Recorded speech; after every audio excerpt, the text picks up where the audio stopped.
Filósofo, romancista, compositor, autor de libreto de óperas, crítico de vinho, organista em sua igreja local. O homem que conhecemos graças a mais de 50 livros publicados não se deixa capturar em definições fáceis. Roger Scruton, que foi condecorado em 2016 pela Rainha Elizabeth II, é conhecido do público brasileiro justamente por suas reflexões políticas, por sua inteligente e apaixonada defesa dos valores conservadores. Seu coração e sua mente, entretanto, parecem pertencer a outra esfera.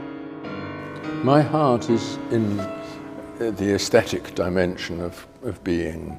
It always has been.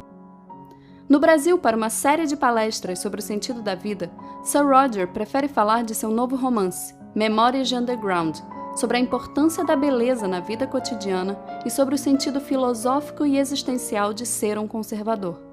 Nessa entrevista especial para o Spotniks e o Estado da Arte Estadão, Scruton falou de tudo isso e muito mais, e até um pouco de Brexit. I was trying to avoid Brexit because I believe please. It's a great pleasure for me to have here today Sir Roger Scruton, philosopher, writer, and we're here to discuss a little bit about your work, philosophy, art, beauty, your novel that it's being released in Portuguese right now, one of your novels, and it's a great pleasure for me. Thank you very much for being here with us. Thank you for inviting me. So my first question, Professor, is this. There's a passage, there's a moment, a very beautiful moment in Notes from Underground, in which the two main characters are falling in love for each other, they're seeing each other. And you have a very beautiful description concerning the way they look at each other and perceive them as persons. And this is quite interesting because it's connected to something that you wrote philosophically about, both in Sexual Desire, one of your books from the 1980s, and also more recently in books such as The Face of God and The Soul of the World. How is the experience of translating into literature something that you've been working out philosophically? Very good question. Because what one is talking about when talking about the way in which people suddenly see each other transfigured in the look of love is not about something other than what they're seeing, but about seeing that thing in a new way. You know, lovers, they look at each other's face, they look at each other's eyes, and animals can do that. Your dog looks at your face and looks at your eyes, but lovers also look into each other's eyes. It doesn't mean that they're looking for something else. And this looking into is, as it were, a summons of the other to appear and to transfigure the world. And that experience was very important to me when writing about this situation, because I was writing about the totalitarian situation, a totalitarian society in which everything has been made deliberately faceless. The face has been wiped away, not just from people, but from things, from the countryside, from houses, from people's occupations and so on. It's all become impersonal, a form of control. And for that very reason, when the light of the other self shines through this, it has a particular radiance, stronger than anything that you would encounter in our ordinary day-to-day life in a free society. And you see this in other novels about the totalitarian situation, I think, in Solzhenitsyn and Bulgakov and people like that. So I took that as a very important feature to try and show how my two characters are, as it were, lifted out of the sort of material ordinariness of everything around them, so as to encounter each other on another level, another plane. And that, of course, is fatal. It meant that they both had glimpsed another way of being and were now unable to settle back in the order which was dictated to them. So that was really the story. How did you get involved with the underground movement in Eastern Europe? I was asked by a colleague to go there because she had some friends, well, she had made friends with a group of people who met for private seminars in Prague. She asked me to go there and talk to them. And I also had an invitation to go to Poland at the same time. So I made a little trip. And I was quite appalled. This was 1979, shortly after the Charter movement in Czechoslovakia, which was 1977. I was appalled by what I encountered, I have to say. The sense of desolation of the ordinary way of life, and also in the Czechoslovakian case, the persecution of my colleagues who had been thrown out of their jobs and were doing sweeping streets and things like that, but still wanting to meet and discuss ideas. So I had this opportunity to discuss ideas with them, came to know them and their network, and other people did the same, and we got together and just started trying to help. During this period, you were writing for the Salisbury Review that you founded, right? And one of your books, by 1985, I believe, Thinkers of the New Left, when you first wrote this first version, you have a very strong attack, a very strong criticism of a variety of left-wing intellectuals. Most of them were not so critical, or at least not so open about what was going on in Eastern Europe and socialist countries. Do you think that this personal experience influenced the way you look at those colleagues and peers? Of course. I was already very hostile to the Marxist way of thinking and to the attacks on traditional conservative and liberal ideas from the left, because they dominated my university in London. And the students were getting this one-sided diet of arguments from the left, New Left Review and all that, and were not being given any arguments on the other side. So I was already very engaged in the task of trying to rectify that bias in the curriculum. But when I actually went there and saw the extent to which the ideas of the left were underlying all that was happening there, they really had they had produced this situation. There was no doubt about it. It was the Marxist way of thinking that had produced this horrifying tyranny, and also polluted the culture and polluted the language with which people tried to understand their own predicament. So that gave me an added animus, you know. I came back and I wrote these articles on these thinkers, and yeah, I didn't mince my words. I said what I thought. And when it was published, that was essentially the end of my academic career in Britain, because it was forbidden to criticize these people. Publishers were harassed by it. Yeah, absolutely, and I was harassed. But when I republished it recently, and that is nearly 25 years later, in an expanded version, it got very good reviews because the history had moved on. People no longer were in the business of the Cold War, and they saw, in retrospect, exactly the truth of what I was saying about these thinkers. But one curious thing is this: if you have written the novel with the same feeling with which you wrote those articles, we would have had a very different novel. Yes. Were you more detached about those in relation to this? There's no anger in my novel. Right. There is forgiveness. Forgiveness of the characters involved. I'm describing characters in a real situation.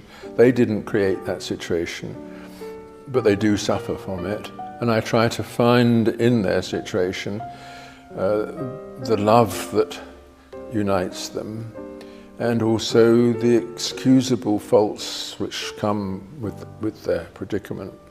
And I have a great belief in the redemptive character of art. I think art should not be propaganda. It should not be an angry protest against the world. even if you do want to protest. And novels of protest, to me, are artistic errors, or artistic, what should I say, faults anyway. And I think if you're going to describe anything in art, it must be with the intention of rescuing and redeeming the human quality within it. Fantastic. So, when you were writing early in the 1980s about conservatism, Margaret Thatcher was quite recently Prime Minister, elected Prime Minister, and the Conservative Party was held in power for 17 years, if I'm not mistaken, right? Until 1997. Yeah. And now, since 2010, you have a conservative government in the UK. So what, in fact, political parties can preserve and conserve when they're in power? Politics is a very limited sphere. There's only some changes you can make. My view is that a proper conservative politics must do its best to conserve, and to conserve the things that matter. And those things are always under attack. And it's much easier to destroy things than to create them. That is essentially what Mephistopheles says to Faust. And it's what our civilization has always experienced. And the Conservative Party recognizes this. So it's always trying to stop the destruction. But it doesn't necessarily have a positive policy to put in the place of it, because it's relying upon an inheritance, as you do in a family and in your private life. So inevitably there's a kind of erosion when the Conservatives are in office. There's an erosion of the things that they were elected to safeguard. That's inevitable. But the important thing is that people should be able to adapt to these changes.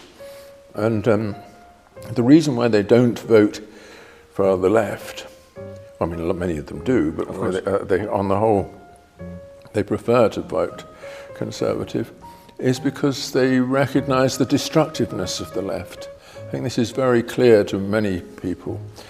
There are people young people full of resentments who want that destructiveness, but they're not the majority. Most people don't want a politics of destruction. And for that reason, the left, however active it is in the intellectual sphere, and it always is, will nevertheless not persuade the people as a whole. But you were writing, for instance, in The Meaning of Conservatism, it's 1980, if I'm not mistaken, right? You had a different tone when you were describing. Yeah, definitely. So, what's changed? Well, in 1980, when I published that book, I was still young. I mean, I was 35, 36. One thing that changed is that, of course, I became more mature, more, perhaps more reserved, more willing to recognize that you can't achieve very much, more reconciled. So, Meaning of Conservatism is quite a passionate book in a way, and I regret that, because it's not a passion that could endure. And my later writings on conservatism are much more to do with a kind of distant, moderate attempt to imbue the conservative vision with sympathy, not necessarily to impose it by any passionate doctrine. This is quite explicit if you compare it with The Meaning of Conservatism with How to Be a Conservative from 2014. Yes. Because you do a very honest effort to extract what you consider to be the truth in a variety of political positions and ideologies. That's right. And you can present your case quite open and quite with some sense of serenity. Yeah. And it's stronger. It is stronger, yeah, exactly. That's why I regret The Meaning of Conservatism to some extent. Yeah, the later book is, first of all, it's an attempt to show why there are so many people who disagree with the conservative vision, and to be respectful towards what their arguments are. But it's also, I have an underlying agenda, which is to say to the opponents of conservatism that there is a possibility of arguing about these things, that you may think one thing, but we conservatives think another. Let's put this to the test of rational argument and get free of this sort of hysterical witch hunting, which is the normal weapon on the left now. You have a very strong concern about the environment, the idea of nature, and some sort of attachment to places, traditions, people. Yeah. But part of the argument of the left was that Thatcherism attacked all that. Yeah. And this is something that we will find even in the meaning of conservatism. Yeah. Some criticism of the way Thatcherism was. Yeah. So, do you think that conservatives have evolved from this position concerning this specific topic? Well, when the environmental movement first became very loud and vociferous with Greenpeace and so on, it looked like another left-wing movement which was trying to recruit all good people towards the cause, and it was one of these fist-clenching movements. We were all going to unite against the establishment, and the establishment was the businesses, the multinationals, the things that were destroying our environment by putting selfish concerns above the interests of the majority. There was some truth in that, of course, but therefore, because conservatives support free markets and so on, they are on the other side. And some American conservatives of the free market kind were on the other side. They say, that the environment is not an issue in politics, it will look after itself. Most of us realize that's not true, and it hasn't ever looked after itself. But I wanted to point out, when I wrote Green Philosophy, that actually the environment is a conservative cause, not a left-wing cause. If you look at the major left-wing movements of the 20th century, they were environmentally disastrous. In the Soviet Union and the Soviet-occupied territories, these huge plans to build dams across rivers, to put power stations here, and to excavate open mines there, to deforest this place, move populations across the continent, all that led to the total destruction of the Russian environment, and you see in China today the total destruction of very much of the Chinese countryside. So this comes from having a big top-down plan. All that way of doing things is environmentally far more dangerous than what the civil society initiatives that conservatives believe in. So my book is about civil society, how it gets together, or can get together, to preserve a place as home. We have many examples in Britain. We've had, of non-government organisations, charities, which have existed for 200 years, devoted to maintaining some kind of equilibrium in the environment. Our biggest charity, the National Trust, has 5 million members. It's not a government organisation, but it's there to preserve the countryside and the old settlements and the old way of doing things. The reason why I started with a question about your novel, and then we moved to some topics regarding politics and other issues, is that I'm quite interested to see how you can look back to some of your work and see the connection between philosophy, your main activity as a philosopher, the intellectual interests you have in Kant, for instance, or Wittgenstein, for instance, and the way you produced the other parts of your work. Yes. I suggested that there was a Kantian way of considering the reading of your novel, for instance. Do you see this connection, this holding together of all these pieces as a writer, a philosopher, a public intellectual, politician? Yes, of course. I've always seen it as one task of presenting my worldview, which spreads out in all sorts of directions, but I want to show the world as I see it. And I show it philosophically, I show it in fiction, and all the other things I do. And the important thing is, for me, using language correctly. Because I think that academic philosophy uses language in a most terrible way. It peels language away from the world. Most modern fiction is crude, insensitive. I think if you think about the task of an intellectual like me as one of cleaning the language and reattaching it to the world in such a way as to show the world as it is, or rather show the world as it seems, because that's even more important, then you will see that all these things are connected.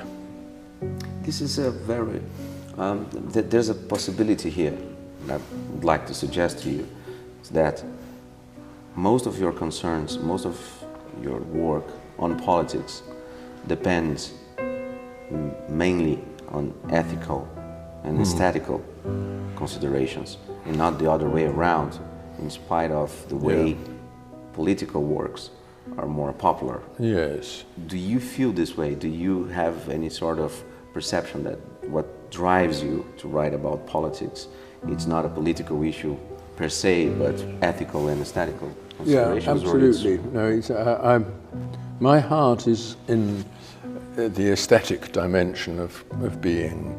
It always has been. My interest in philosophy grew out of that. And political philosophy was never my real interest. I was asked to write A Meaning of Conservatism by one of my colleagues, a left-wing colleague who was doing a series of books, and he didn't know who to ask to write a conservatism book, so I wrote it.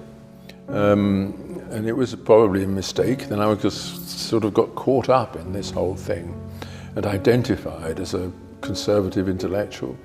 Whereas, of course, I am a conservative, but my real interest, my real heart lies in literature and in the attempt to make sense of the world. You go and give talks in different countries, and you see young people interested in your work and in political issues and in conservatism. But do you think that you get their attention when you're discussing how Proust is important, or how? I talk about what I think, and I don't conceal what I think. That's not what I'm there for. And some of the things I think about are not so interesting to people as other things. For me, they're all part of a single seamless web of ideas and observations, and so I'm giving people how I think things are related to each other. And it may be that they don't themselves see the relevance of it, but that's their problem. Starting from you give the Gifford lectures, yes, and the Face of God, so you have then The Soul of the World, and On Human Nature that were yes, at Princeton University, yeah, right? So they're quite strongly attached to a unified project, yes, concerning human nature. I see that it's mainly. How did you design this idea of presenting those topics, and what's the heart of this project? Well, I was asked to give the Gifford lectures, which were established by Lord Gifford, who was a religious believer, and wanted these lectures to be public and talking about the place of the Christian faith in the wider society. And it was part of his desire that the university should be a voice for Christianity in a changing world. And so I thought to honour his bequest, that's what I should do. I should make sure that whatever it was I wrote or gave as lectures was connected centrally with ideas in the Christian tradition. So writing about the face of God enabled me really to bring together quite a lot of things which have been going on in my mind. First of all, the understanding of the other as a face, facing me. The understanding of the world as something which also stands in a kind of personal relation to me. And the understanding of things like representational painting and art generally. So I brought all these things together under the idea that if there is such a thing as understanding and relating to God in this world, it must be derived from these experiences. It's our way of, as it were, extracting from those experiences their metaphysical heart. And that, I was really inspired writing about this, because I thought it was, people hadn't properly grasped this before, and it is a way in which we can confront some of the more destructive kinds of scientistic ways of thinking that have emerged in recent times under the influence of neuroscience and Darwin and all that. And then I moved on from there to the soul of the world, which was essentially giving a metaphysical underpinning for the face of God, by developing an argument as to how we understand each other in two different ways, both as a physical object, a biological process, if you like, and as a personal being in personal relations with ourselves.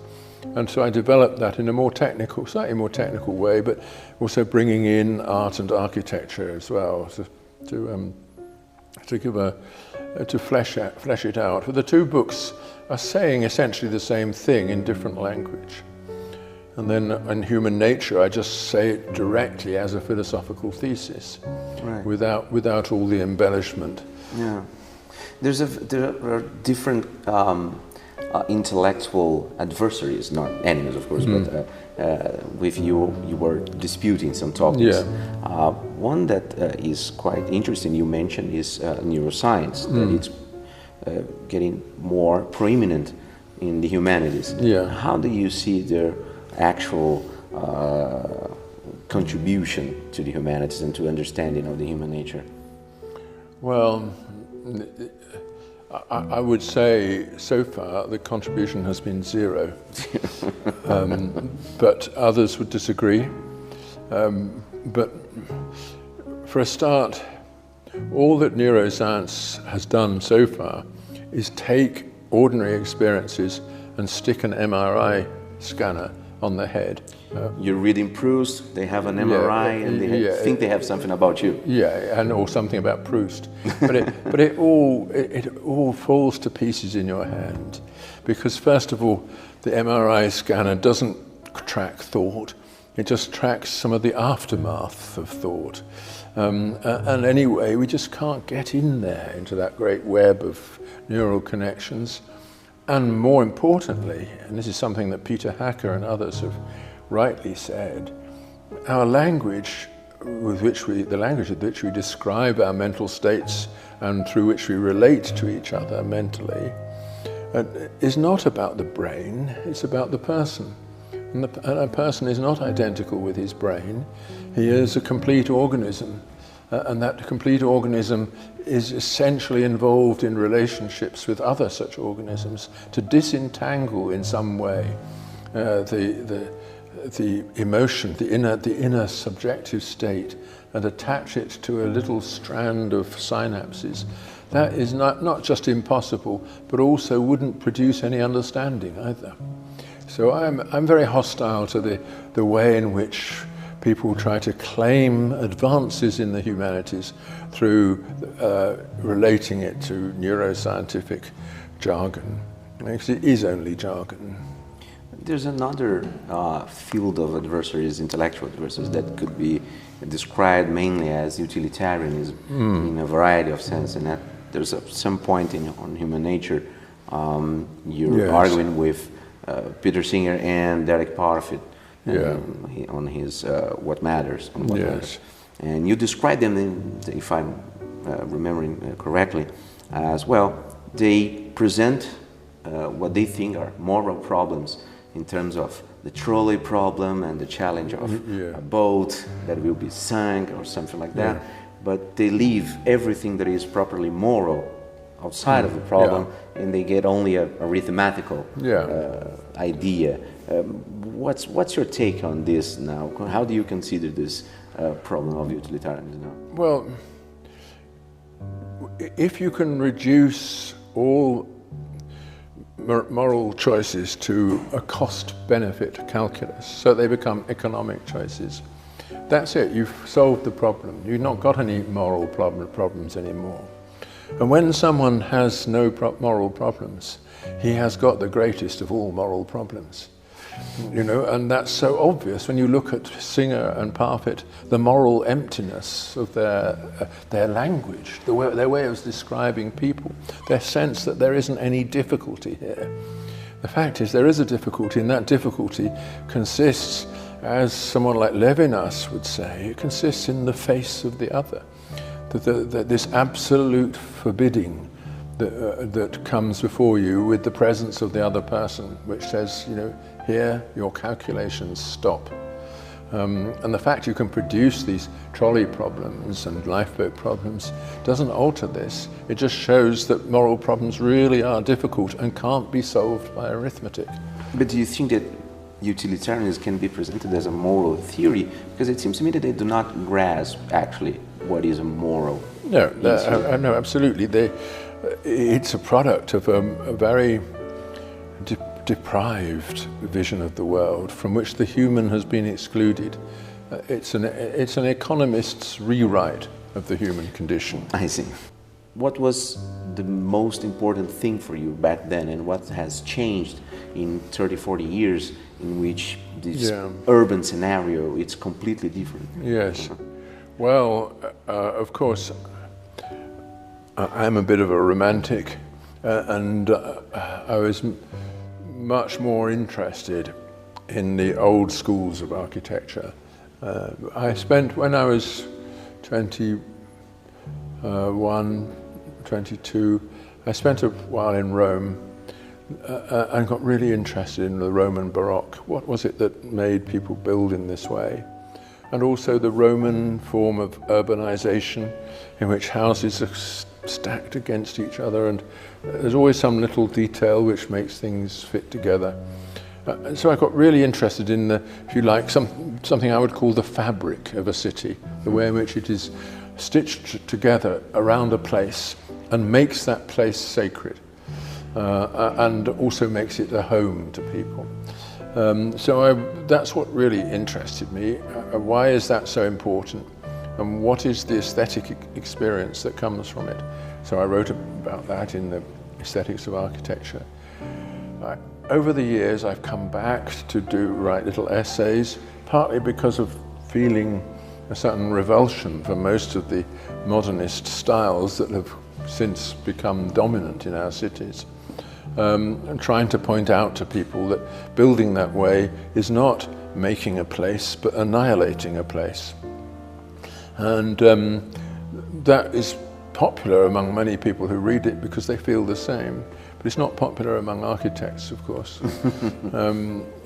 But I've recently thought I should come back and write something a bit more, as in the conservative thing, something a bit more serene and forgiving about the whole thing. But do you think that it's possible to have something interesting in architecture, that it's not only a revival of something of the past? Of course. I think it's very important to remember that all of architecture in our tradition has been a revival. You know, Roman architecture was a revival of the Greek, which was itself derived from what people had done down the centuries in that part of the world. Roman architecture, it lasted, it became the Romanesque and then the Gothic, but it's the same ideas. And then when people wanted to renew everything, they revived the original Roman orders in Palladio and people like that, or Brunelleschi first of all, but then, and then again there was another revival in the 18th century. Then in the 19th century they revived the Gothic, and then there was another revival of the classical, etc. The modernist styles are the first non-revival style in the whole history of architecture. And that's one reason why people don't like them, because they seem not to have anything in common with what has gone before. In architecture, as in furniture and clothes and everything, we want small, gradual changes, not these sudden, radical and destructive remaking of the whole architectural order. When you were, since we're talking about architecture and ways of attaching to some places and ideas and forms, when you were writing Beauty, you got, the readers get the sense that you were trying to make the case not only for art, but for a general experience. Yeah.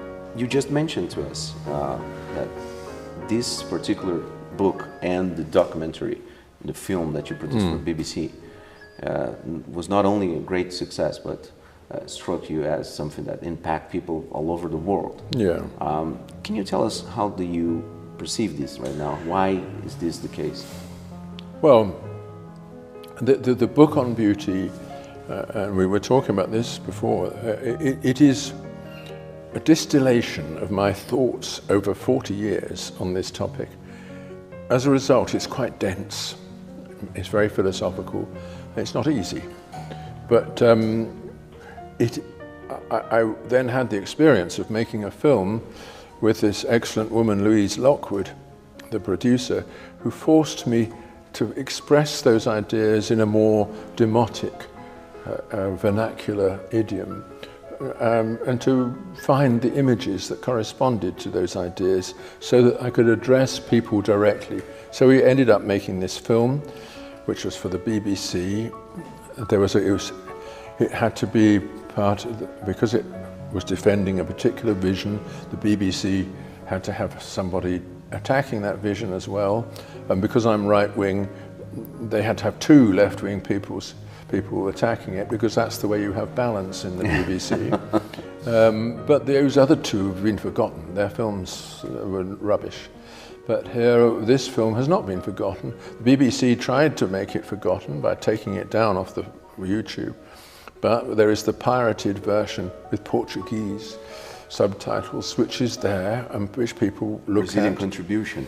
Yeah, and I have constant correspondence from people, artists, not so many architects, but artists certainly, and ordinary people saying, thank you for saying this.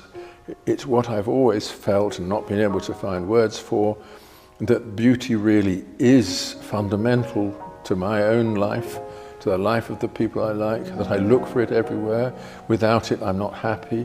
And I recognize that it's not just a matter of taste, it's a matter of being in the world in the right way. That's the sort of thought that they all express in response to this, which suggests that I did manage to put my finger on a truth that we all can recognize. Not necessarily in the, in the best language, but at least I got somewhere. Now, part of the caricature against the argument that is presented in Beauty and in the documentary Why Beauty Matters, part of the caricature consists in taking that you would not appreciate, you would not be someone who would appreciate modern art, modern architecture, modern music, or even contemporary. And it seems to me that it's quite blatantly false to say that, because we know that you love T.S. Eliot's poetry and all that. So what would be the difference? It seems to me that you were not trying to make a case only about art in this documentary and in the book, but of the aesthetic experience in a broader sense. I was, of course, very concerned to address the ordinary person who is not particularly interested in art, music, or literature, but to show that for him too, beauty has a central place in life. So I talk a lot about what I call everyday beauty, the ordinary ways in which we arrange our room, our clothes, our residence, our surroundings, the way in which we lay a table, and all those things, which is part of explaining to people that actually beauty matters to them, even if they don't care much about art. But then, only when we do see that, where we see why beauty is important in art too, because it's the aspect of human life that art wishes to lift out and immortalize, and to say that this is not just part of our everyday being, but it also contains the secret of the meaning of what we do. Do you have some particular modern composers, for instance, that you really appreciate in the same Yes. sense that you appreciate Bach or Beethoven? Yeah, of course. I mean, they're modern composers. There are many different kinds. You know, modern music began, as did modern everything else, in the sort of 1910s, with the Rite of Spring and Bartók's string quartets and Schoenberg's serial writings. I appreciate that, much of that, enormously, and also what's followed. But then there are periods of pure barbarism, periods where there's not music but sounds only. Someone like Stockhausen, you know, I think of him as a charlatan, and Boulez likewise. They have, you know, very subtle theories with which to justify themselves. But anyone who depends upon a theory to justify his art is not an artist. And I think so. We had after the war, a whole series of frauds who took over. But I think they're being swept away now, and we're going back to a sort of regular modernist idiom, which is connected to the classical tradition by melody and to a certain extent by harmony and by rhythm.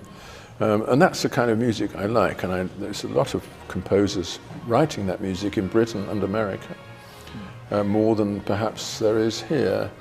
You know, though of course South America made its contribution in a time with Villar-Warbos and Ginastera and so on. Right. So one shouldn't despise any country. Of course.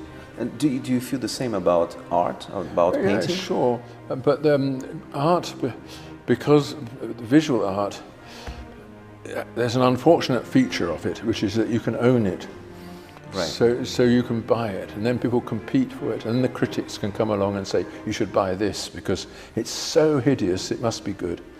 And so you have this competition to produce original things and to own them and put them on your bathroom wall. Whereas in fact, the regular production of beautiful portraits and lovely landscapes, all that is going on still. And you have artists like David Hockney still doing serious representations of the world as it is, or Lucien Freud, etc. And they are, they tend to get eclipsed by these frauds like Andy Warhol, who had nothing to say. All he could do was paint a Brillo box. Even a known representation of painting, such as Mark Rothko's, for instance, yes. I think that I could experience most of your description of a static experience in Rothko Chapel, for instance. Yes. Rothko is an interesting case. There is something serene and calming and otherworldly about his paintings. But we have to acknowledge that there's only one of them. It's been done many, many times, and sometimes it's more successful than at other times. Right. Right at the beginning of How to Be a Conservative, you said that the option of being a conservative was open in 1969, 1968 for you because you were a British. That's for people that did not belong to that particular tradition, that would probably be not the case. What did you mean by that? Well, what did I mean? We actually have a party which describes itself as conservative, and there's been a long-standing political tradition, especially in America, which is entirely devoted to conserving something, that original gift of the Constitution, in the case of America. If for us, the original gift of the monarchy and the common law and parliament.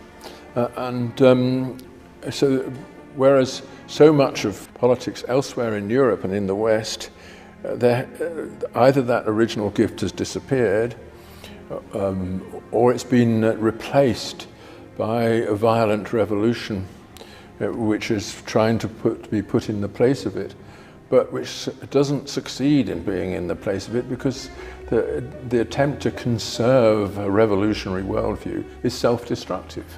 You can't, you can only put another revolution in place of it. And French politics is a very good illustration of this. The French Revolution turned everything upside down, caused horrible deaths and a destruction of the economy and the social texture. But people clung to their French identity. They got through the worst of it, but they did so only because Napoleon took over and externalized all the chaos.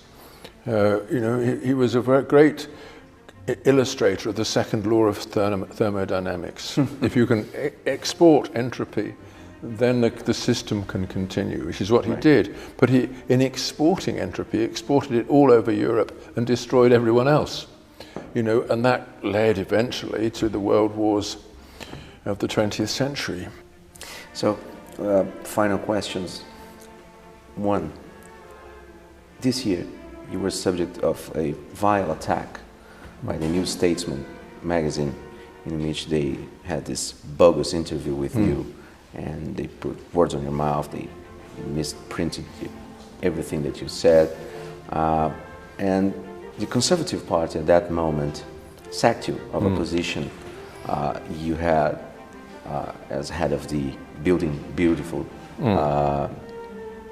How is this a testimony of our times? Well, it's a testimony to two things, really.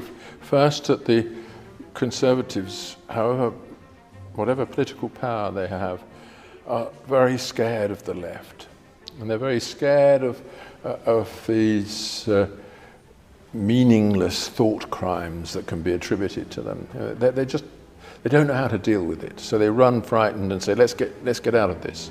That's the first thing. The second thing that it showed is that the Conservative Party in Britain has lost all sense of what it stands for.